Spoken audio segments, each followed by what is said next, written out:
Bharat news 44 Hindustani संस्कृती आणि मानवी मूल्यांच्या रक्षणासाठी बलिदान देणारे गुरु तेग बहादूर यांच्या 350व्या शहीदी समागमानिमित्त कामोठे येथील इंडो कॉस स्कूलच्या मैदानावर देशभक्तीपर वातावरण दुमदुमले।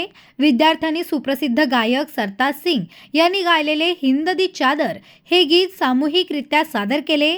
तसेच भारताच्या नकाशाची मानवी प्रतिकृती साकारत राष्ट्रीय एकात्मतेचा संदेश दिला। कार्यक्रमात विविध शाळांच्या विद्यार्थ्यांनी राज्याच्या पारंपरिक वेशभूषांमधून सांस्कृतिक वैविध्य सादर केले।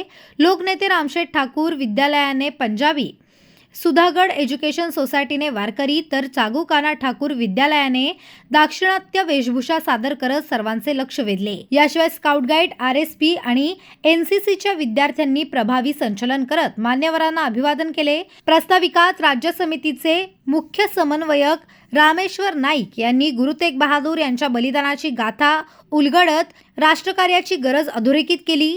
धर्मजागरण मंचचे कोकण प्रांत प्रमुख महेंद्र रायचुरा यांनीही राष्ट्रीय कर्तव्याबाबत मार्गदर्शन केले। कार्यक्रमाचे सूत्रसंचालन निंबाजी गीते यांनी केले तर आभार प्रदर्शन शिक्षणाधिकारी ललिता दहितुले यांनी केले। भारत न्यूज 44 साठी भूषण साळुंखे, पनवेल। अशाच नवनवीन अपडेट्ससाठी बघत रहा भारत न्यूज 44।